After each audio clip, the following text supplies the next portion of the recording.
Hi, everyone. Welcome to this edition of 100 Sisters on Security, where our guests speak on different areas of human security and defense as it pertains to and impacts women.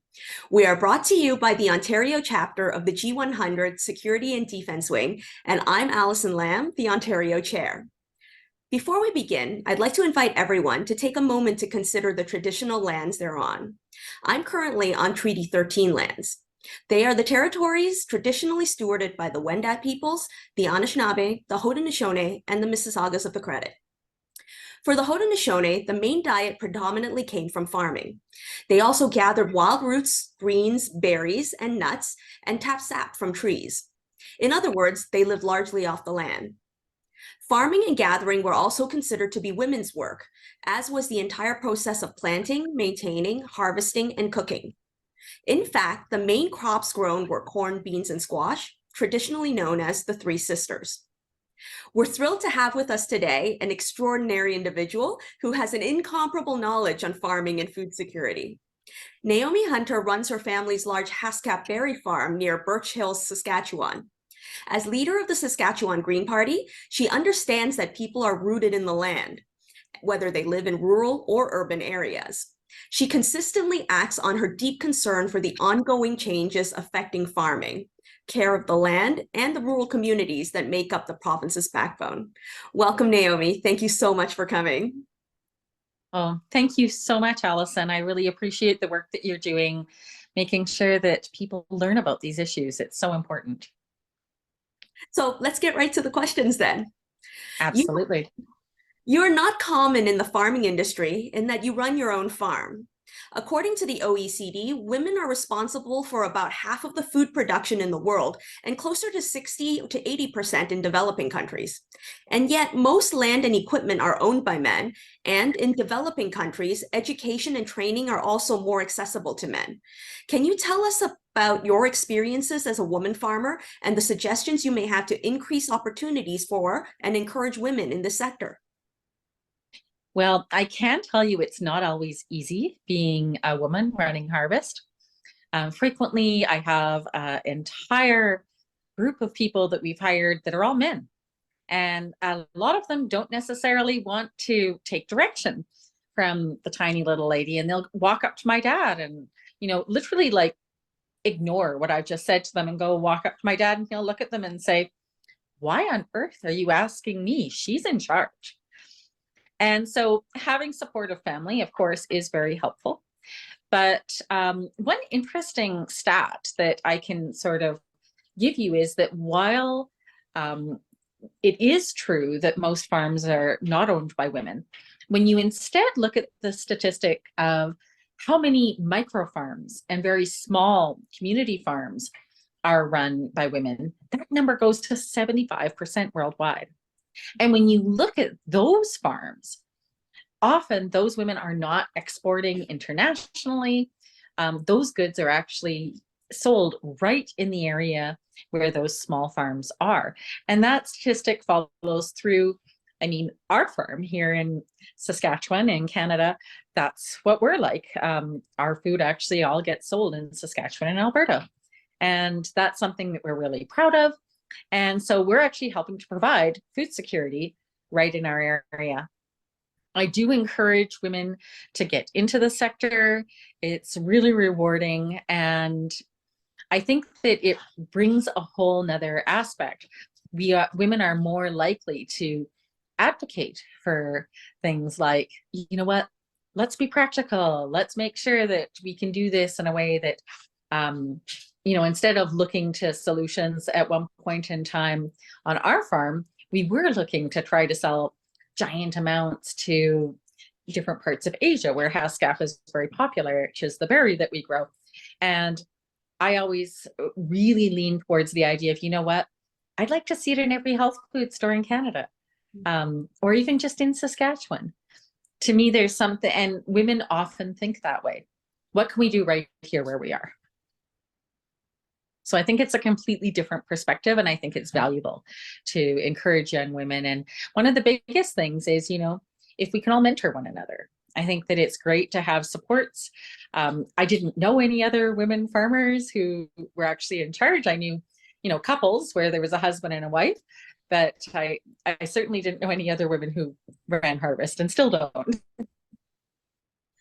Yeah, that's really interesting what you said, because about the like we were one of part of the question was about the accessibility of education and training, and now you're talking about mentorship, especially like having women farmers mentoring women farmers, because I thought that it was interesting what you said about the perspectives being different, whereas women are focused more locally, men are looking at exporting. So would the training and education make a difference? How would you view that? I think that it would. And I also think that when we look at situations where we say, well, here's a sector who are struggling to get into a different area, one of the things that can help to increase those outputs is making sure that people have the proper supports, right? We look at situations where we say, well, why don't we have more people in the workforce who are handicapped? And yet when you actually time the doors going in and out of these businesses, there isn't enough time for a wheelchair to get through. Right. So when we look at creating situations where people feel like they have the supports, where they feel like they're not completely isolated, and where they feel like these things are possible, sometimes it's just as simple as a young woman, graduating university, having her agriculture degree, and instead of going and getting a job on a farm, she suddenly goes to a talk and sees a woman who's running harvest at a farm and goes, oh, you know what, maybe I could do that. Maybe I could look beyond what I thought were the job options available to me. Maybe I could start my own business. It would be excellent if there's some sort of mentorship program and just encouraging more women to run their own farms. I think that would be such a brilliant idea. So along the same line of thought, women are also particularly vulnerable to food insecurity. This holiday season began with food banks across Canada noting particularly high needs across their communities. Toronto's Daily Bread saw 4 times as many clients last month as they did prior to COVID, and the numbers supported by Greater Vancouver Food Bank have tripled. Whenever food prices spike, women are disproportionately affected, whether due to household needs or labor market discrimination. Have you noticed a trend in food insecurity, and how have you seen this impact women? One of the biggest impacts that I see on women, especially women in the farming community, and once again, most of the examples that I see, other than my own situation, are, a husband and wife team. But what often ends up happening, and the biggest impact on women, is that the farms aren't making enough money in order to sustain a family through the winter. And so there's still a lot of things that the husbands end up doing on the farm over the winter. They've got to repair machinery, prep, there may be animals that they're still looking after. And so often it's the women who end up having to get a second job outside of their farm. They have to drive, and in Saskatchewan, that can often be on very dangerous roads into the nearest town or community in order to bring in a second income. And it's disproportionately women who end up having to do this just because of the nature of a farming situation. So that would be one of the biggest impacts that we see in farming in Saskatchewan. And then the other thing is, I can draw upon my own experience, of course, and I can remember different times where we were struggling so much that I would literally do things like, I am also a single mother, by the way. And in the winter time, I run a small business because the farm does not make enough to sustain my family and I through the winter time. And I can remember as a single mom sending my kids to go visit their dad, and I would choose to eat one meal a day and make it soup for the 2 days that my kids were gone, so that I could save food to make sure that my kids had enough to eat. So women will make choices like that in cases of food insecurity. And when times are tight, they tend to always look to their families and looking after their families first, and they will let their own health suffer if need be. At one point in time, I went down to 104 pounds.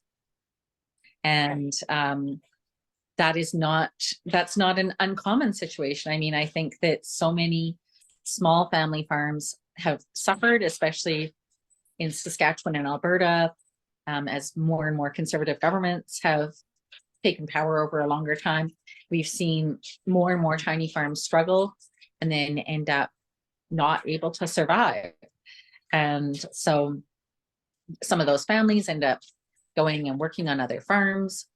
And again, they're struggling economically. So it's really, really difficult on people who have a strong agrarian history to imagine any other life. It's rooted in who you are. Mm. And you also mentioned it's these micro farms that are mostly led by women. So Yeah, if these micro farms are the ones that are taking the hit. it really is where we like what has happened over the last couple of decades is the number of farms has dwindled across Canada, but especially here in the prairies. And so there are more and more big mega farming operations. Tiny little places like ours are very, very rare. And often we find that the people who are still choosing to operate really, really small operations like ours are eco-minded people. Like our farm is organic, chemical free, all that kind of thing. And so it's people who have a philosophy of providing food and good, healthy food, but they themselves often are really struggling in these times. And I think that as a society, we need to look to creating greater supports. Often there is subsidies available, but it's harder and harder for small farmers to apply for those. And so the rich get richer and the poor get poorer. The divide between micro farms and the big mega farms is greater than it's ever been. I've never seen it like this. Wow. So that's really interesting because my next question is I think this would be applied to the mega farms more than the micro farms, but food security is largely dependent on migrant workers. And as we just discussed, the importance of food security and the difference between micro farms and mega farms and the big gap between them now. Migrant workers are particularly vulnerable to labor trafficking, and they also Yeah. make up 56% of the farming workforce in Canada. Can you speak more to migrant farmers and the work conditions or threat of labor trafficking? We have never actually agreed to use the migrant farm worker program on our farm, but I go around and I have helped other farms in Saskatchewan make sure that they get their paperwork done properly. I've gone to farms, literally some of them 8 hours away, 6 hours away, to help get their food safety paperwork together. And so I personally have seen situations where farmers were using the temporary foreign worker program. And some of what I've seen is shocking. I saw a farm way up about 6 hours from our orchard, and the sheds that were being used to house people. I got there and I said to the owner, listen, like the inspector is coming tomorrow, and I asked you every structure that's on this property. There's a whole bunch of structures here that you haven't listed. I have to generate paperwork for every single one of them. Every single one of them needs multiple forms. And he said, well, we don't need to go in those. And I said, no, that's not how this works. Once the inspector gets here, they choose where they're going, and they're going to go into each and every one of these. So I said, so I need to search them first. And he went, oh, well, I don't think that's a good idea. And of course, I just turn on the phone. I'm used to men telling me that this isn't going to work, and me telling them, no, this is how it has to be done. So I just said, this is what we're doing. And he did get out of my way. And I went into the first one, and I see just chemical storage. It was really filthy. And it just was just a dirt floor, but like a old Saskatchewan shed, basically, where there were some big cracks in the walls that you could see through to the outside. And then I went around a fake wall that it was just a piece of plywood, and there was a little cot. And obviously someone had been sleeping there, and a little crate with a box on it, and someone had been keeping their clothes in the box. And I came back out. The farmer's taken off to go do whatever he needs to do, and I just ran across the field, and I said, I need to see the rest of the sheds. Give me all your keys. And I found setup after setup after setup like this. And so then I went in and I said, I don't see any kitchens. And he said, oh, no, I give everyone hot dogs and there's a microwave. And I said, well, okay, so that's one meal, but what else are you providing for food for people? And he said, no, you know what, the great thing about hot dogs is you can eat them for every meal. And this is this is a real situation that I saw. I've heard of numerous others, but the horror of seeing that and the reality that he would actually think that that was an acceptable way to house people has never left me. So I did put in a formal complaint and refused to ever go help him again, of course. That's really troubling, because I mean, food security is so important, but it's also important to take care of our workers, especially since in many ways they're taking care of us as well. Well, and what we also see is that I've definitely heard reports that women who are part of the temporary foreign worker program are more at risk of rape, more at risk of sexual violence as well. So of course, when you see the kind of housing that people were being provided, and I think, well, there was no lock on these doors, and so if there are men and women here, there's nothing to prevent the men from going directly into where the women are sleeping at night. That's really horrific. I'm thank you very much for sharing that. I hope that people really truly understand the truth of migrant farmers, temporary farm workers, and basically the conditions that they're working under. So thank you It's very an much. incredibly corrupt program. There is no guarantee when people are brought over on that program that they will receive permanent residency. It's basically slave labor. People are importing workers to help, and then there's no guarantee that these people get to stay in Canada. It's just horrific. Like it disobeys all of the normal rules of immigrants. So I mean, there's no checks in place, or I mean, you mentioned that they were going to be. that's actually the nature of this program. It's the temporary foreign worker program. It's horrific. It's not even a road to immigration. Wow. I know of another worker on a farm in Alberta, and there's quite a few people who are working on that farm who are immigrants, either from the Philippines or Mexico, and some of them have been working there for over a decade. They do not have their permanent residencies. They are not Canadians. They still are under threat of deportation should anything go wrong. It's horrific. It really is. Yeah. Thank you very much for sharing that. So something else that we had touched upon in another panel discussion we were involved in, was involved with the Canadian wildfires and the agricultural industry. How has the climate crisis impacted women in the food and agriculture sector? It is something that affects every aspect of people's lives, of course.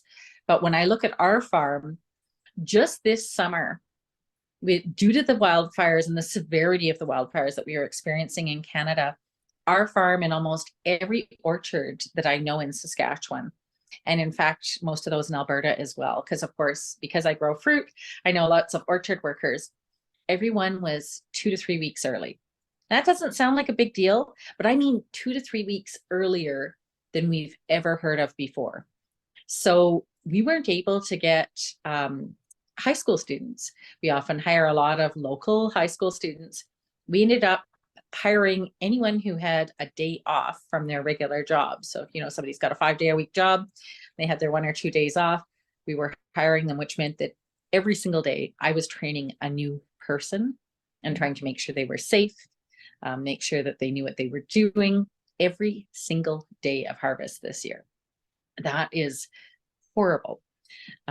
We found that over the last few years, due to drought, due to abnormal conditions caused by the wildfires, we are seeing that our berries aren't getting as big. And there's just not as much moisture, and so our crop yield is down. We are down 10% every year, which is huge for us. And this is impacting food security for people. Farms are of all descriptions, like, of course, my farm is an orchard, but all farms are finding that the situation is creating crops that are ripening at times when they're not supposed to. And that can mean anything from you end up in Saskatchewan harvesting in the snow to harvesting at times when it's absolutely impossible to find workers, to when it's too hot. In Saskatchewan, it can get easily up to 40, 42 degrees on many days in the summer. And so changing your harvest time by a couple of weeks can be devastating for your crop. Mm-hmm. And that's what we saw all over the place. Mm-hmm. And I would imagine that also trickles back to what we were talking about with the temporary foreign workers as well, with harsher work conditions and longer hours as well. Yes. We ended up harvesting this year at our farm without having a single day off for rain. So normally, you go and go and go, and then you might take a day here or there in order to, it's raining. Okay, well, that gives us a chance to deal with some other things. We package some of the fruit up, get some of it moved to another center to create more space. This was just, we have to harvest nonstop. And we can't stop because the weather is terrible and we're worried about losing everything. Well, hopefully on a more positive note, there are some incredible organizations participating in the social economy related to the food and agriculture sectors, such as farm or grocery co-ops. Can you speak a bit on the role they've played and the impact they've had on the sector on both a local and national scale? Here in Saskatchewan, we were built on co-ops. Saskatchewan food co-ops, to this day, there are co-op grocery stores, co-op gas stations. Co-op is one of the biggest names in Saskatchewan. And many of us grew up, our neighborhood always had a co-op sign up. And now the co-op stores have gotten bigger, but it's still locally owned and operated. We really believe in our co-ops. But I love to support even smaller co-ops. Things like Steep Hill Food Co-op here in Saskatoon, Saskatchewan. It's been operating on Broadway for as long as I can remember, over 30 years. And they tend to directly buy from small individual farmers. And people go in, you can actually become a member of Steep Hill Food Co-op. They have opportunities for members to volunteer, to help with, like if people bring in oats that people are going to use for their breakfast cereal, you can actually volunteer at Steep Hill, go in and help package the oats up for people to buy. And so I think that it's a really, really wonderful way for people to develop connection and understanding of where their food comes from. It really helps to build community. And Steep Hill has had its ups and downs. Recently, it had to really fight to stay alive, and the community rallied around. People had to save Steep Hill Food Co-op. And so I think that it's really beautiful how even in tough times, right, post-COVID, where so many tiny little places were shutting down and just couldn't make a go of it, the community banded together and said, no, this is worth saving. Mm-hmm. And so while I thoroughly believe in the larger co-ops, even in Saskatchewan, we even have co-ops that are banks. We have the Affinity Credit Union, which is totally a co-op. And so Saskatchewan really believes in their co-ops. But to me, I love those really small ones that, the whole family goes out and it's an occasion and, well, we got to go to Steep Hill, and where people can sit on the board and really get involved, becoming part of their local food system. And I can see probably with the Canadian wildfires that the co-ops, the farms were already immediately affected. I can imagine the co-ops it'll trickle over to the co-ops as well, if it hasn't already. Well, and that was what we saw with Steep Hill. I mean, the farms are in trouble, and people weren't shopping as much, and COVID had just happened for 2 or 3 years.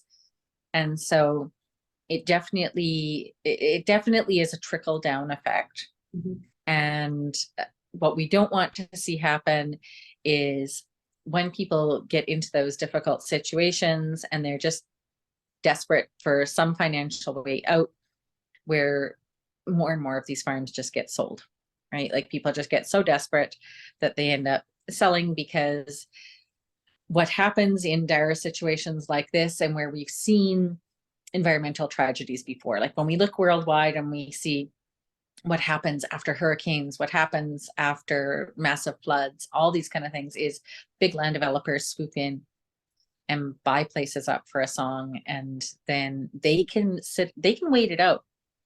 When massive land developers start buying up an area, they can just wait till things improve and then make a profit off of it. So we need to come together as community and help support small individuals and help them stay, because that's the kind of society that we want. We want to have small farmers, because you know what? One small farmer looking after the land with kindness and caring about the land and doing it in an ecological way, that ends up with healthier food for you, right? Like one small farm who has maybe 50 chickens, and those chickens are well looked after, is so much better for you than going to a big grocery store and you're buying eggs from a big factory warehouse. So it's worth it to support our small farms, because we want to be able to buy that kind of food to nourish our families and our children. So when, as women, we want to also think that way as well, because this directly relates to our ability to feed our families. And I know for me, that's always been part of what is so meaningful to me about being a farmer, is that I can relate it back to thinking about my son and my daughter. You know what? I feel good about the fact that I'm helping to feed people. My children need this. This is something that we're doing to look after everybody's kids. I'm really getting a true sense of a community from what you're talking about, right from farm straight to through the food co-ops, straight to table, all about the community. Farmers are big on community.